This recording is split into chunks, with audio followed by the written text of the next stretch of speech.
Hey, y'all, and welcome back to the Winning Wednesday podcast. I am your host, Geneva Brown, and today's episode is called Don't Look Back, Keep Moving Forward. Some of you may know my personal story or a little bit about my testimony about how I have struggled with anxiety and depression throughout various seasons in my life. And recently, as I was thinking about those seasons in my life, the Lord revealed to me something about why I struggled so long and for so many years in those particular seasons in my life. He told me that I struggled for so long in those seasons because I wanted to return back to the life that I had before. And as I thought about that, I began to remember how there were many things that I used to do without even thinking about doing it. I just had this confidence that I was able to do it. And there were small, simple things like being in an elevator.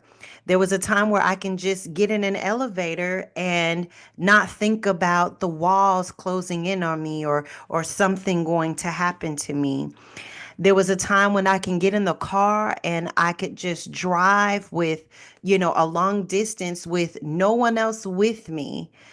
But now, since I've gone through those seasons of depression and anxiety, the small things that I used to do without thought, I was no longer able to do. I struggled with doing them. And so the Lord was saying, why do you keep asking to go back? Because in my mind, I just said, oh, I wish I could just go back to this place where I used to do these things without a thought.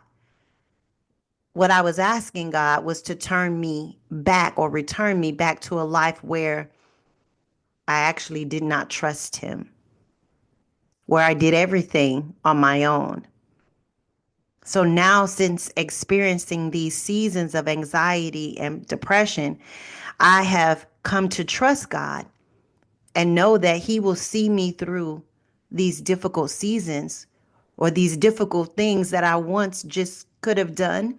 Now I know that I truly have to trust and depend on Him. But a part of me wanted to go back to that life, the life that I thought would have been the best fit for me. But God was saying to me, I want you to have a life of total trust and dependence on me. And this required me to not look back and wonder or long for a time when I really didn't trust God or acknowledge Him in my life. That thought was something that I just had to sit with for a minute. That was a hard truth that paralyzed me for a moment. The more I meditated on that truth, the more I began to repent and ask God to forgive me and help me to stop looking back and to show me how to keep moving forward. Moving forward, sometimes I thought I was doing it, but I really wasn't doing it. I realized that I wasn't open to God because He wanted me to move forward in Him. His plan for our lives is the absolute best plan for us. The problem is that we want to have our own input in those plans. So to follow God's plan, we must trust in Him. I must trust in Him. You must trust in Him. We all must trust and know that if we follow Him, He has the perfect path and the perfect result for our lives. And so the more I thought about this, the Lord brought the story of Ruth and Naomi to my mind. I'm not going to read the entire book of Ruth, but I do want to give you a clear picture so that you can understand what our topic is about today.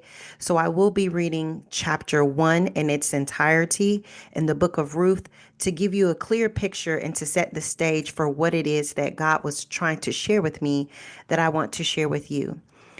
So it reads, during the time of the judges, there was a famine in the land. A man left Bethlehem in Judah with his wife and 2 sons to stay in the territory of Moab for a while. The man's name was Elimelech, and his wife's name was Naomi. The names of his 2 sons were Mahalan and Shiphalon. They were Ephraimites from Bethlehem in Judah. They entered the fields of Moab and settled there. Naomi's husband, Elimelech, died, and she was left with her 2 sons. Her sons took Moabite women as their wives. One was named Orpah, and the second was named Ruth. After they lived in Moab about 10 years, both Mahalan and Shiphalon also died, and the woman was left without her 2 children and without her husband. She and her daughter in laws set out to return from the territory of Moab because she had heard in Moab that the Lord had paid attention to his people's need by providing them food. She left the place where she had been living, accompanied by her 2 daughter in laws, and traveled along the road leading back to the land of Judah. Naomi said to them, each of you go back to your mother's home. May the Lord show kindness to you as you have shown to the dead and to me. May the Lord grant each of you rest in the house of a new husband. She kissed them, and they wept loudly. They said to her, we insist on returning with you to your people. But Naomi replied, return home, my daughters. Why do you want to go with me? Am I able to have more sons who could become your husbands? Return home, my daughters. Go on, for I am too old to have another husband. Even if I thought there was still hope for me to have a husband tonight and to bear sons, would you be willing to wait for them to grow up? Would you restrain yourselves from remarrying? No, my daughters, my life is much too bitter for you to share, because the Lord's hand has turned against me. Again, they wept loudly, and Orpah kissed her mother-in-law, but Ruth clung to her. Naomi said, look, your sister-in-law has gone back to her people and to her gods. Follow your sister-in-law. But Ruth replied, don't plead with me to abandon you or to return and not follow you. For wherever you go, I will go, and wherever you live, I will live. Your people will be my people, and your God will be my God. Where you die, I will die, and there I will be buried. May the Lord punish me and do so severely if anything but death separates you and me. When Naomi saw that Ruth was determined to go with her, she stopped talking to her. The two of them traveled until they came to Bethlehem. When they entered Bethlehem, the whole town was excited about their arrival, and the local women exclaimed, can this be Naomi? Don't call me Naomi. Call me Mara, she answered, for the Almighty has made me very bitter. I went away full, but the Lord has brought me back home empty. Why do you call me Naomi, since the Lord has opposed me, and the Almighty has afflicted me? So Naomi came back from the territory of Moab with her daughter-in-law Ruth, the Moabites. They lived in Bethlehem at the beginning of the barley harvest. And so here in this particular interaction in the opening of the book of Ruth, Ruth has a choice that she has to make.